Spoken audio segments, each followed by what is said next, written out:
எங்கள் இருதயத்தை சீர்படுத்த வல்லவராய் இருக்கிற கிறிஸ்து இயேசுவின் நாமத்தில் உங்களுக்கு என்னுடைய அன்பின் வாழ்த்துக்கள். இந்த நாளிலும் அப்போஸ்தலர் நடபடிகள் 8ஆம் அதிகாரம் 18ஆம் வசனத்திலிருந்து 20ஆம் வசனம் வரைக்கும் நம்ம தியானிக்க போகிறோம். அப்போஸ்தலர் தங்கள் கைகளை அவர்கள் மேல் வைத்ததினால் பரிசுத்த ஆவி தந்தருளப்படுகிறதை சீமோன் கண்டபோது அவர்களிடத்தில் பணத்தை கொண்டு வந்து, நான் எவன் மேல் என் கைகளை வைக்கிறேனோ அவன் பரிசுத்த ஆவியை பெறத்தக்கதாய் எனக்கும் இந்த அதிகாரத்தை கொடுக்க வேண்டும் என்றான். பேதுரு அவனை நோக்கி, தேவனுடைய வரத்தை பணத்தினாலே சம்பாதித்துக் கொள்ளலாம் என்று நீ நினைத்தபடியால் உன் பணம் உன்னோடே கூட நாசமாய் போக கடவது என்று சொன்னார். பிரியமானவர்களே, இந்த இடத்துல இந்த சீமோன் மாய வித்தக்காரனாக இருந்து எல்லாரையும் அவன் என்ன செய்தான், வஞ்சித்து கொண்டு இருந்தான். அவன் மாய வித்தவைகளால் எல்லாத்தையும் பிரமிக்க பண்ணி அதனால் காசு சம்பாரிச்சிட்டு இருந்தான். ஜனங்களுக்கு மத்தியில் அவனுக்கு நல்ல பேர் இருந்தது. நம்ம பார்த்தோம், இதற்கு முன்பாக நம்ம இந்த சீமோனும் விசுவாசித்து ஞானஸ்தானம் பெற்றுட்டான். ஆனால் முழுமையாக அவனுக்குள்ளாக மாற்றம் இல்லை. ஏன்னா அவன் என்ன பண்ணிட்டான், முந்தி மாதிரியே அவன் செய்து வந்தபடியே இந்த வரத்தினால, இந்த அதிசயத்தினால அவன் காசு சம்பாதிக்கலான்னு திருப்பி அவன் என்ன செய்தான், நினைத்தான். இங்கு இந்த இந்த சீமோன் என்ன பண்ணா, அவனுடைய இருதயத்தில் விசுவாசித்தான். ஆனால் முழுவதுமான ஒரு மனம் திரும்புதல், மாற்றம் அவனுடைய வாழ்க்கையில் இல்லை. அவன் அந்த வல்லமையை பெற்றுக்கொள்ள வேண்டும் என்றிருந்தான். ஆனால் அது தேவனுடைய வரம், அது ஆண்டவர் கொடுத்தருளுகிற கிருபையாய் கொடுத்தருளுகிற காரியம் என்பதை அவன் அறியாதிருந்தான், புரியாதிருந்தான். ஏன்னா அவன் நினச்சிட்டு இருந்தான், இந்த பவரை அவன் லாபமாய் மாற்றலாம் அப்படின்னு சொல்லி அவன் நினைத்தான்.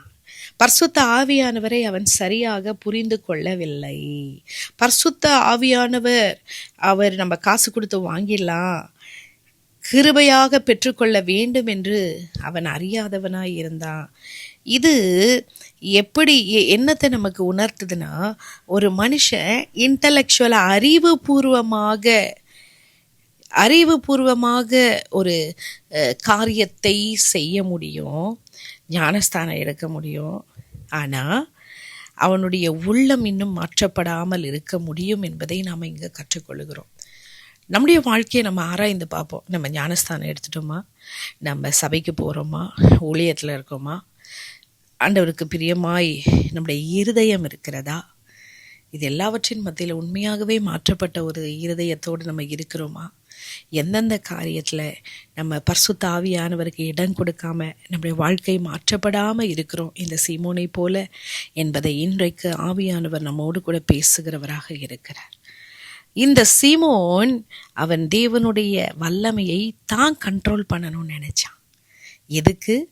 தேவனுடைய நாமத்தை மகிமைப்படுத்துறதுக்கு அல்ல, தன்னுடைய நாமத்தை அவன் மகிமைப்படுத்துறதுக்கு, தன்னை பிரஸ்தாபப்படுத்துகிறதற்கு. அப்போ இவனுடைய இந்த ரெக்வெஸ்ட் எதை குறிக்கிறது? அவனுடைய அவனுடைய இன்டென்ஷன், தவறான மோட்டிவை குறிக்குது. நோக்கம் அங்கே தவறாக இருக்கிறது.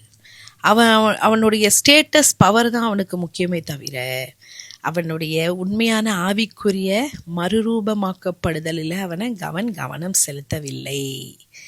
இப்போ இதுலேருந்து நமக்கு என்ன தெரிகிறது? நம்முடைய சபைகளில் கூட நாம் தேவன் நம்முடைய இருதயத்தை மாற்ற வேண்டும், நம்முடைய ஆவிக்குரிய வாழ்க்கை மாற வேண்டும், இன்னும் நாம் கர்த்தரை தேடி மறுரூபமாக வேண்டும், அதில் கவனம் செலுத்துகிறோமா? அல்லது எனக்கு லீடர்ஷிப்பில் நான் இருக்கணும், நான் பதவியில் இருக்கணும், நான் தலைமைத்துவத்தில் இருக்கணும் அப்படின்னு சொல்லி நம்ம பவருக்காக நம்ம ஆசைப்படுகிறோமா? நாம் ஆராய்ந்து பார்ப்போம், நிதானித்து நாம் பார்ப்போம். பேதுரு கிட்ட இவன் சீமோன் இந்த வரத்தை நான் காசு கொடுக்குறேன், எனக்கு கொடுங்கன்னு கேட்டபோது பேதுருவுடைய பதில் கொஞ்சம் கடுமையாக இருந்துச்சு. பேதுரு அந்த இடத்துல காம்ப்ரமைஸ் பண்ணியே போகலை. அந்த அந்த அந்த பட்டணத்தில் அவன் பெரிய மனிதனாக இருந்தாலும் அவனுக்கு சாதகமாக பேதுரு பேசவில்லை.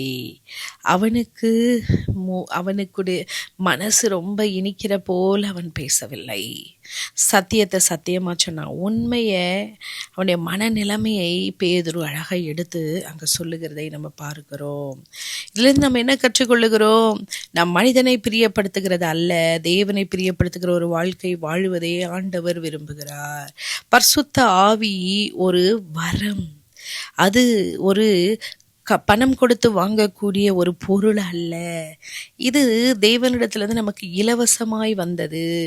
நாம இதை பெற்றுக்கொள்ளுகிறதற்காக, அதை சம்பாதிக்கிறதற்காக நம்ம எதை செய்யணும் இதை செய்யணும்னு இல்லை. அது தேவன் நமக்கு அருள்கிற ஈவாக இருக்கிறது. அப்போ கர்த்தருடைய வல்லமையை இன்னொன்று நம்ம என்ன கற்றுக்கொள்ளுகிறோம்? அவருடைய வல்லமையை நம்மளுடைய பர்சனலான தனிப்பட்ட லாபத்துக்காக நாம் ஒரு நாளும் அதை பயன்படுத்தக்கூடாது. கர்த்தருடைய வல்லமை தேவனுடைய நாமத்தை மகிமைப்படுத்துறதுக்காக மாத்திரமே. கர்த்தருடைய வல்லமை தேவனுடைய ராஜ்யத்தை கட்டி எழுப்புறதற்கு மாத்திரமே. அப்போ தேவனுடைய வல்லமையை, பரிசுத்த ஆவியானவருடைய வரங்களை நாம எப்படி பெற்றுக்கொள்ள முடியும்? விசுவாசத்தோடு கூட, கீழ்ப்படிதலோடு கூட நம்ம இருக்கும்போது ஆண்டவர் அதை நமக்கு தருகிறவராக இருக்கிறார்.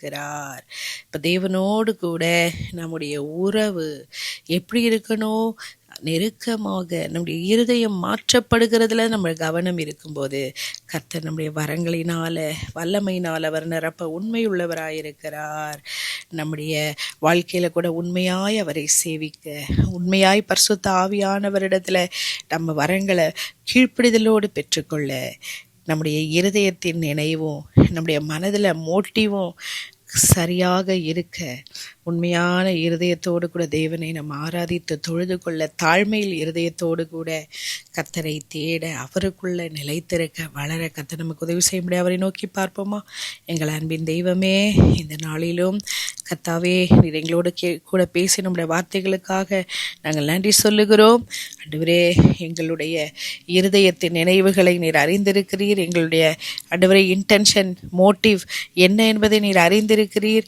எங்களுடைய வாஞ்சை, எங்களுடைய அப்பா விருப்பம் நாங்கள் மாறுகிறதாய், எங்கள் ஆவிக்குரிய நிலைமையில கர்த்தருக்காக ஜீவிக்கிறதுல உண்மையுள்ளவர்களாய், மாற்றப்பட்ட இருதயமுள்ளவர்களாய், இருதயத்தில் சுத்தமுள்ளவர்களாய் நாங்கள் காணப்பட கர்த்தர் உதவி செய்யும். எந்த சூழ்நிலையிலும் மனிதர்களை பிரியப்படுத்த அல்ல ஆண்டவரே, எங்கள் தேவனையே சார்ந்து தேவனை பிரியப்படுத்தும் ஒரு வாழ்க்கை வாழ கர்த்தர் எங்களுக்கு கிருபை தாரும், அனுக்கிரகம் செய்யும். துதிகன மகிமையாவுமக்கு செலுத்தி இயேசுவின் நாமத்தில் ஜெபிக்கிறோம் ஜீவனுள்ள நல்ல பிதாவே. ஆமேன், ஆமேன்.